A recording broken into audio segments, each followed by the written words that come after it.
সুপ্রিয় দর্শক, দেশে এবং বিদেশে বিশ্বের যে কোনো প্রান্ত থেকে যারা এই মুহূর্তে বিডিপি নিউজকে দেখছেন, আপনাদেরকে স্বাগত জানাচ্ছি। দর্শক, বিডিপি নিউজের নিয়মিত আয়োজন লেখক আড্ডা। এই লেখক আড্ডা অনুষ্ঠানে আপনাদের সাথে আছি আমি সাইফুল ইসলাম রনি। দর্শক, আজ লেখক আড্ডায় আমাদের স্টুডিওতে উপস্থিত আছেন বর্তমান সময়ের জনপ্রিয় একজন লেখক, কবি জনাব ইকবাল হোসেন ভূঁইয়া। ইকবাল হোসেন ভূঁইয়া একজন চমৎকার একজন কবি এবং সাহিত্যিক, যিনি বর্তমান সময় উপযোগী, যিনি রোমান্টিক এবং ছন্দের সাথে মিলিয়ে যিনি কবিতা লিখেন।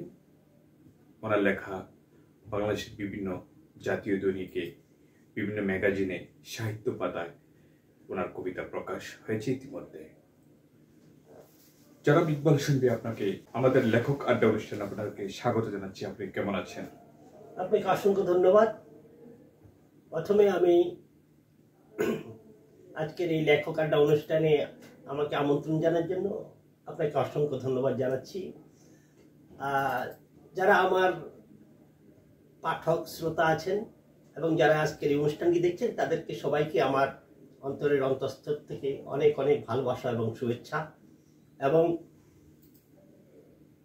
এই 21শে বইমেলার মাসে, ভাষার মাসে সবাইকে আমার অনেক অনেক শুভেচ্ছা ও শুভকামনা। অমর 21 গ্রন্থমেলা 2025, যেটা ঢাকা সোহরাওয়ার্দী উদ্যানে বাংলা একাডেমি প্রাঙ্গণে অনুষ্ঠিত হচ্ছে, সেই গ্রন্থমেলায় ইকবাল হোসেন ভূঁইয়ার একটি কাব্যগ্রন্থ প্রকাশিত হয়েছে। সেই প্রকাশিত কাব্যগ্রন্থের নাম চন্দ্রপাতায় নীলার কথা। অবশ্যই আমার হাতে আপনারা বইটি দেখছেন, চন্দ্রপাতায় নীলার কথা। আজকে আমরা এই বইটি নিয়ে আমরা আজকে জনাব ইকবাল হোসেন ভূঁইয়ার সাথে কথা বলবো। তার আগে আমি ইকবাল হোসেন ভূঁইয়ার পরিচয় জানবো। উনি বাংলাদেশে কোথায়, উনি কোন জেলাতে উনি জন্মগ্রহণ করেছেন, বা ওনার শৈশব কৈশোর কোথায় কেটেছে সেই বিষয়টা কথা বল। জনাব ইকবাল হোসেন ভূঁইয়া, আপনি লেখালেখি জগতে কোন সময় পা রেখেছেন এবং কি আপনার বাংলাদেশে কোথায় আপনার বাড়ি, কোথায় জন্মগ্রহণ করেছেন, শৈশব কৈশোর, সে বিষয়ে যদি কিছু বলতেন। ধন্যবাদ আপনাকে। আমার বাবার কর্মস্থল চট্টগ্রামে সুবাদে আমার জন্ম চট্টগ্রামের নন্দন কাননে। আমার শৈশব, শিক্ষা জীবন, স্কুল, কলেজ কেটেছে আপনার চট্টগ্রামে। আমার গ্রামের বাড়ি হচ্ছে ফেনী জেলার সদর উপজেলার শস্যদী ইউনিয়নে, শস্যদী গ্রামে, উত্তর শস্যদী গ্রামে। আমার বাবা ছিলেন একজন বীর মুক্তিযোদ্ধা। আমার মা উনি জয়িতা বিজয়ী, যাকে আমি আমার এই কাব্যগ্রন্থটি আমার মাকে আমি উৎসর্গ করেছি। লেখালেখির খুব একটা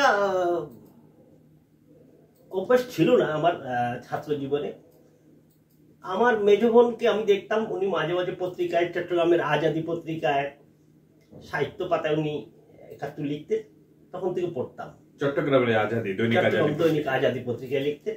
আমার মনে আছে তখন আমার একটা ছড়া তখন আজাদীতে প্রকাশিত হয়েছিল, এক ধরনের রম্য ছড়া। তখন আমি খুব ছাত্র তখন কথা বলছি।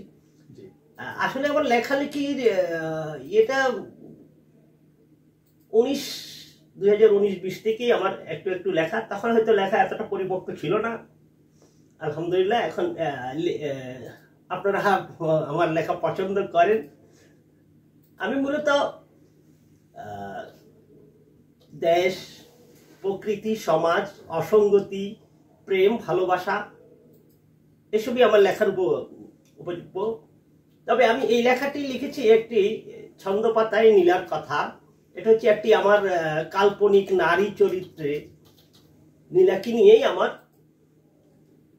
প্রেম ভালোবাসার গল্প বলতে পারেন। আমি ছন্দে লিখি না। আমাদের কিছু দর্শক আমাদেরকে কমেন্টস করেছে ছন্দপাতায় নীলার কথা। নীলা যে নীলার কথা, এই নীলার কথাটা মানে অনেকে জানতে চেয়েছেন কবি ইকবাল হোসেনের নীলাটা কে, এটা কি, কোন নীলাটা, উনি কে, মানে কাকে নিয়ে লিখেছেন এই নীলাটি, সে কে, নীলাটা কে? না, আপনি চমৎকার একটা প্রশ্ন করেছেন। এটা নিয়ে আমাকে অনেকেরই এটা একটা কমন প্রশ্ন। আহ, আহ, এই নীলাকে, আবার নীলার প্রেমে পড়লাম নাকি, এটা অনেকেরই প্রশ্ন। সবচেয়ে বড় বিষয়টা হচ্ছে আমার স্ত্রীরও প্রশ্ন, এই নীলাটা কে। আমার বন্ধু মহলে তো আছেই। আমি বারবার বলেছি যে এটি একটি কাল্পনিক চরিত্র, নারী চরিত্রে। নীলাকে নিয়ে আমি 50টি কবিতা এই বইতে লিখেছি, 50টি আঙ্গিকে। আমার বিশ্বাস এই কবিতার বইটা যারা পড়বেন, বিশেষ করে যারা টিনেজার আছেন, বয়স্ক হলেও হতে পারে, কিন্তু আমার বিশ্বাস এই বইটি পড়লে কোনো মেয়ে তাকে নীলা মনে করতে পারে। আমার মূল বিষয়টা হচ্ছে, আমি মনে করি প্রত্যেকটি পুরুষ মানুষের হৃদয়ে একজন ভালোবাসার নীলা বসবাস করে, এবং প্রত্যেকটা নারী কিংবা মেয়ে তার হৃদয়ে একজন, সেও প্রত্যাশা করে তার ভালোবাসার একজন মানুষের কাছে সে তার ভালোবাসার নীলা। দর্শক, আমরা এতক্ষণ আমাদের লেখক আড্ডায় লেখক ইকবাল হোসেন ভূঁইয়ার মুখ থেকে অনেক কথা শুনলাম। আমরা আজকে মূলত এই লেখক আড্ডায় আমরা ইকবাল হোসেন ভূঁইয়ার সাথে এই লেখাটা ছন্দ পাতায় নীলার কথা, এই বইটি অনেক আলোড়ন সৃষ্টি করেছে। বইমেলাতে খোঁজ নিয়ে যাচ্ছি, অনেক তরুণ, বর্তমান সময়ের তরুণরা এই বইটি বেশিরভাগ কিনেছেন বইমেলা থেকে। তা আমরা যারা ইকবাল হোসেন ভূঁইয়া, আপনি আমাদের দর্শকদের উদ্দেশ্যে যারা এখনো বইটি সংগ্রহ করতে পারে নাই, আপনার এই বইটি গ্রন্থমেলায় কত নম্বর স্টলে পাওয়া যাবে এবং কোন প্রকাশনীতে পাওয়া যাবে সে বিষয়ে যদি একটু বলতেন। ধন্যবাদ আপনাকে। আমার এই কাব্যগ্রন্থ ছন্দ পাতায় নীলার কথা বইটি প্রকাশিত হয়েছে শব্দশিল্প থেকে। শব্দশিল্প হচ্ছে ঢাকা 21 বইমেলায় স্টল নাম্বার 346, 347, 348 এবং 349 স্টল নাম্বার। এই স্টলটিতে আপনারা মেলা চলাকালীন বইটি পাবেন। যাদের মেলা থেকে বই সংগ্রহ করতে পারবেন না, তারা অনলাইন রকমারি.com থেকে বইটি 20% ডিসকাউন্টে বইটি আপনারা ঘরে বসে পেতে পারেন। কবি ইকবাল হোসেন ভূঁইয়ার কাছ থেকে অনেক কথাই শুনলাম। এখন আমরা ফাঁকি দিই, যেহেতু আমাদের এই ছন্দ পাতার নীলার কথা যে বইটিতে আমি দেখেছি প্রত্যেকটা কবিতার শিরোনামে নীলা শব্দটা ইউজ করা হয়েছে, লেখা হয়েছে প্রত্যেকটা কবিতা। সেই জন্য আমরা আজকে এই বইটি যেই ছন্দ পাতা নীলার কথা, অবশ্যই যে কোনো একটা কবিতার শিরোনাম দিয়ে এই বইটির নাম রাখা হয়েছে। আজ আমরা কবি ইকবাল হোসেন ভূঁইয়ার কাছ থেকে, ওনার মুখের থেকেই এই কবিতাটা একটু শুনবো আমরা। যদিও উনি একজন আবৃত্তিকার নয়, তারপরে উনি লেখক হিসেবে তার মুখ থেকে আজকে এই কবিতাটা আমরা শুনতে চাই। আমাদের দর্শকদের অনুরোধে আপনি এই কবিতাটা আবৃত্তি করবেন। আপনাকে ধন্যবাদ। আপনি ঠিকই বলেছেন, কবিতা লিখি ঠিকই, কিন্তু আসলে আমি ভালো আবৃত্তি করতে পারি না। তবুও আমার দর্শকদের জন্য এবং আপনার অনুরোধে আমি চেষ্টা করব কবিতাটি পাঠ করতে। প্রথম কবিতাটার নামই হচ্ছে ছন্দ পাতায় নীলার কথা। ছন্দ পাতায় নীলার কথা লিখছি কিছু আজ, হয়তো কিছু থাকবে বাকি, এইটুকু থাক রাজ। প্রথম দেখা নীলার সাথে বইমেলাতে এসে, লেখালেখির মেয়ে নীলা, আমি গেলাম ফেসে। মনে আছে দিনটা ছিল শুক্রবারের বিকেল, কাঁধে ছিল ভ্যানিটি ব্যাগ, চকচকে তার নিকেল। শুক্রবারের বইমেলাটা বিশাল সমাগম, লোকে লোকার অন্য, তার নেই তো কিছু কম। তখন তো আর জানি না যে কি নামটা তার, মুগ্ধ চোখে চেয়ে আছি, চোখ ফেরে না আর, চোখ ফেরে না আর। নীল শাড়িতে নিলাম পরি, কপালে নীল টিপ, হাত ভরা নীল কাচের চুড়ি, যেন প্রবাল দ্বীপ। পরিচয়ে আলাপ হলো, নাম জানালো তার, নীলাঞ্জনা নীলা নামে, এক নবীন গল্পকার। বাহ, খুব চমৎকার। দর্শক, আমরা যদিও আমরা আবৃত্তির আগে বলেছি আমাদের কবি, যিনি আসলে একজন প্রকৃতপক্ষ আবৃত্তিকার নয়, তারপরেও আমরা ওনার মুখ থেকে কবিতাটা শুনেছি। চমৎকার আবৃত্তি করার চেষ্টা করছেন, চমৎকার। জনাব ইকবাল হোসেন, বর্তমানে লেখালেখির পাশাপাশি আপনি কি করছেন বা কোথায় আছেন বর্তমানে? আপনি কোথায় সময় দিচ্ছেন আপনি? আর আপনাকে অসংখ্য ধন্যবাদ, খুব সুন্দর প্রশ্ন করেছেন। আমি একজন প্রবাসী কর্মজীবী। আমি সৌদি আরবের দাম্মামে একটি মাল্টিনেশনাল কোম্পানিতে চাকরি করি এবং কর্মব্যস্ততার মাঝে মাঝে আমি ওই কবিতাকে বলতে পারেন একটু নেশায় হিসেবে কবিতা লিখি এবং পাঠকদের থেকে অনুপ্রেরণা পাই বলেই লিখতে সাহস করি। ধন্যবাদ। জনাব ইকবাল হোসেন, অনেক দর্শকরা কমেন্টে জানতে চেয়েছেন আপনার ছন্দ পাথায় নীলার কথা, যে বইটি, জি সুন্দর একটি নাম।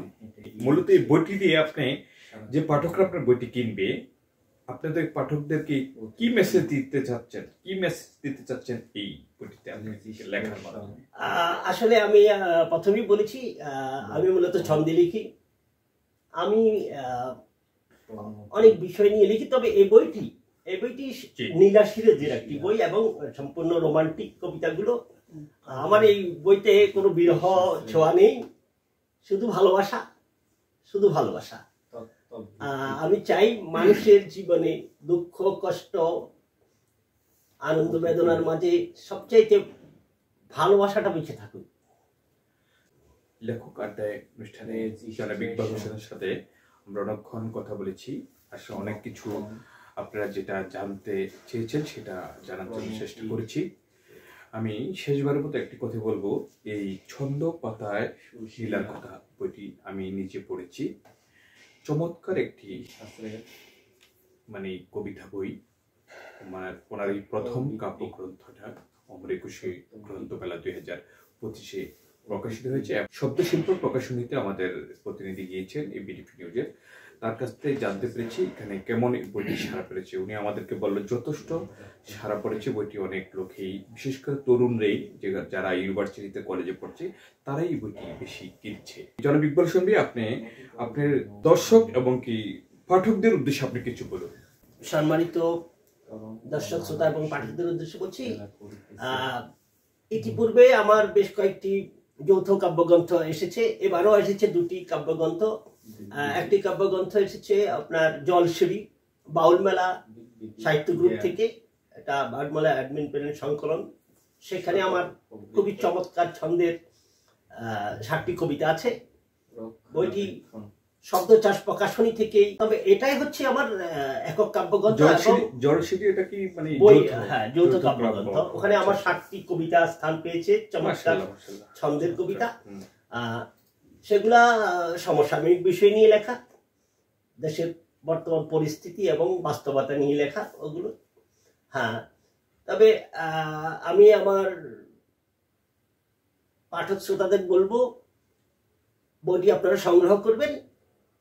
আমি অন্তত আপনাদের এই গ্যারান্টি দিতে পারি, আপনার পয়সা বিফলে যাবে না। সুপ্রিয় দর্শক, আজকে আমাদের এই লেখক আড্ডা অনুষ্ঠানে আমরা শেষ প্রান্তে অন্য কোনো দিন কোন একজন লেখকদেরকে নিয়ে আমরা আপনাদের সামনে উপস্থিত হব। আগামী লেখক আড্ডা অনুষ্ঠান দেখার আমন্ত্রণ জানিয়ে আজকের মতো এখানে বিদায় নিয়েছি। আমরা বিদায় নিতে আমরা কবি ইকবাল হোসেনের আরেকটি কবিতা আবৃত্তি শুনবো। এটা শুনতে শুনতে আমাদের অনুষ্ঠানটি শেষ হবে। পরের জন্মে প্রেমিক হব, পরের জন্মে প্রেমিক হব, এই জন্মের আছে যত ভালোবাসার অপূর্ণতা, সেই জন্মে সবটুকু তা পুষিয়ে দেব। সত্যি বলছি, পরের জন্মে প্রেমিক হব। বাসবো ভালো তোমায় নীলা, হৃদয়টুকু উজাড় করে, হয়নি বলা এই জীবনে ভালোবাসি তোমায় আমি, মুখ ফুটিয়ে ছন্দ করে তোমার তরে। সেই জন্মের ভালোবাসায় পাবো তোমায় এই তো আশায়, থাকবে তুমি আমার বুকে, গুনগুনিয়ে গাইবে সুখে। হাতটি রেখে আমার হাতে রাতের বেলায় পূর্ণিমাতে কইবে কথা মিষ্টি হেসে উজাড় করা ভালোবেসে। পরের জন্মে প্রেমিক হব, আমি তোমার কাছেই রব। ভাবছো তুমি আপন মনে, অচেনা ওই সেই ভুবনে। পরজন্মে লোকের ভিড়ে চিনব তোমায় কেমন করে। ছোট্ট একটা চিহ্ন আছে, তোমায় খুঁজে আনবে কাছে। হোক না হাজার লোকেরই ভিড়ে, আনবো খুঁজে আমার নিড়ে। তোমায় নিলাম আসবো ভালো, অন্ধকারে জ্বালবো আলো। ভালোবাসার উষ্ণতাতে মিলাবো ঠোঁট তোমার ঠোঁটে। বুকের মাঝে ধুকধুকানি আদিম সুখে উঠবে মেতে। তোমার দুঃখে দুঃখী হব, তোমার সুখে সুখী হব। সত্যি আমি প্রেমিক হব।